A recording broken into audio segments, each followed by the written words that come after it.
Bapak Ibu, saudara-saudari dan teman-teman muda yang terkasih dalam Yesus Kristus, apa kabarnya? Semoga Anda baik adanya, selalu fresh, selalu sukacita, dan selalu berbagi kebahagiaan kepada sesama. Hari ini Rabu 14 September 2022 merupakan pesta Salib Suci. Permenungan kita diambil dari Injil Yohanes bab 3 ayat 13 sampai 17. Tidak ada seorang pun yang telah naik ke surga selain daripada Dia yang telah turun dari surga, yaitu Anak Manusia. Dan sama seperti Musa meninggikan ular di padang gurun, demikian juga Anak Manusia harus ditinggikan, supaya setiap orang yang percaya kepadanya beroleh hidup yang kekal. Karena begitu besar kasih Allah akan dunia ini, sehingga Ia telah mengaruniakan Anaknya yang tunggal, supaya setiap orang yang percaya kepadanya tidak binasa, melainkan beroleh hidup yang kekal. Sebab Allah mengutus Anaknya ke dalam dunia, bukan untuk menghakimi dunia, melainkan untuk menyelamatkannya oleh Dia. Demikianlah sabda Tuhan. Terpujilah Kristus. Bapak Ibu, saudara-saudari dan teman-teman muda yang terkasih dalam Yesus Kristus. Pada suatu hari ada seorang sahabat Yesus, katakanlah namanya Tono, itu mengeluh. Ia mengeluh kepada Yesus. Dia menghadap Yesus dan kemudian berkata, "Yesus, salibku terlalu berat. Saya rasanya sudah tidak mampu untuk memanggul salib saya." Kemudian Yesus mengatakan, "Baik, kalau kamu tidak kuat, mari datang kamu pilih sendiri ke gudang salib." Ternyata Yesus punya gudang salib. Maka Tono diajak untuk ke gudang salib. Dan kemudian Yesus mengatakan, "Taruh salibmu di pojok sana. Sekarang silahkan kamu memilih salib sendiri." Tono akhirnya berjalan memilih-milih salib. Dia melihat, wah ini salibnya bagus kayaknya, warnanya pink. Kemudian dia mengambil dan mencoba untuk kemudian dibawa di pundaknya. Tapi Tono kemudian mengatakan, "Wah ini terlalu gak nyaman, ada banyak geriginya, sakit pundakku." Kemudian Tono pindah lagi mencari salib yang lain. Dia melihat, wah ini bagus, orange warnanya. Kemudian dia mulai pakai, wah terlalu panjang, gak nyaman, nanti kalau belok bisa nyampar sana, nyampar sini. Kemudian dia mencari salib yang lain lagi, di pojok yang lain lagi, di pojok yang lain lagi, sampai kemudian dia mengatakan kepada Yesus, "Yesus, ini salib yang cocok bagi saya, nyaman, saya panggul." Kemudian Yesus berkata kepada Tono, "Tono, salib yang kamu bawa dan merasa cocok itu adalah salib yang kamu taruh tadi." Jadi salib yang dia bawa selama ini salib yang sudah cocok bagi Tono. Wong kok ngene kok dibanding-bandingke, saing-saingke ya mesti kalah.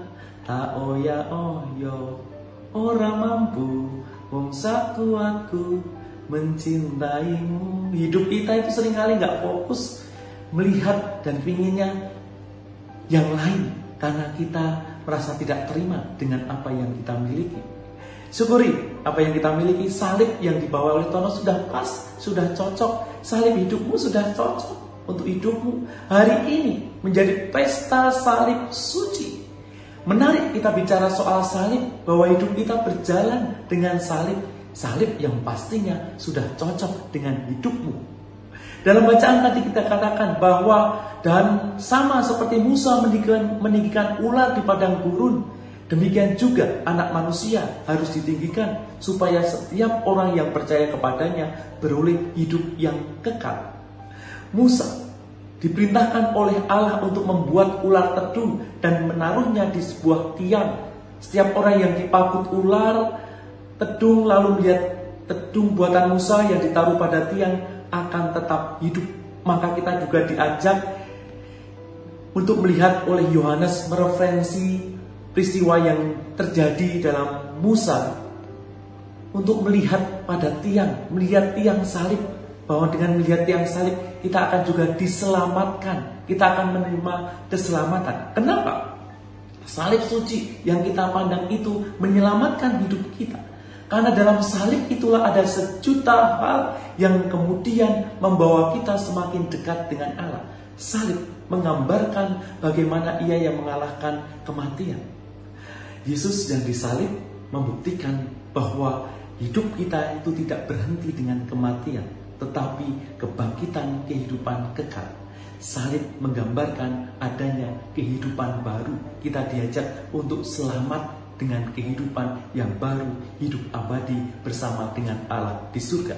Salib juga memberikan tanda kepada kita bagaimana semangat pengorbanan. Ada pengorbanan yang kemudian mau ditunjukkan oleh Yesus. Ada kebahagiaan dengan berkorban. Kita berkorban, ada kehilangan yang hilang dari kita, tetapi ada kebahagiaan karena ada yang menerima kebahagiaan dari pengorbanan kita. Yesus yang disalib mengorbankan dirinya. Ada kebahagiaan dari umat manusia yang diselamatkan. Seperti layaknya seorang ibu yang punya anak, dia menyusui, dia mengorbankan waktu, dia mengorbankan dirinya. Apa yang ada dalam dirinya dikorbankan untuk anaknya. Tetapi ada kebahagiaan karena ia menyelamatkan. Kehidupan anak terus berkembang dan bertumbuh sehingga ada kehidupan baru. Allah berkorban untuk kehidupan baru. Anda dipanggil untuk berkorban supaya ada kebahagiaan yang dialami oleh orang lain sehingga ada kehidupan baru yang terus kita perjuangkan. Apakah kita juga telah menyadari dan menghayati bahwa salib, penderitaan dan segala bentuk pengorbanan lainnya sebagai bagian dari panggilan kita sebagai seorang Kristiani? Bersediakah kita berkorban dan taat seperti Yesus? Bersediakah kita memanggul salib yang sudah pas dengan hidup kita? Jangan mengatakan berat, karena kita kuat bersama dengan Dia yang selalu menyertai kita. Pandanglah salib, karena kamu akan menemukan cinta yang sejati, cinta yang berani berkorban, cinta yang terus mengupayakan kehidupan, terus memperjuangkan meskipun dalam situasi rasanya berat, menjadi ringan karena ia menyertai dan membantu kita. Kita sedang berjalan membawa salib dalam kehidupan kita. Jangan takut dengan salib hidup dan jangan membanding-bandingkan dengan salib yang dibawa oleh orang lain. Selamat merayakan Hari Salib Suci Tuhan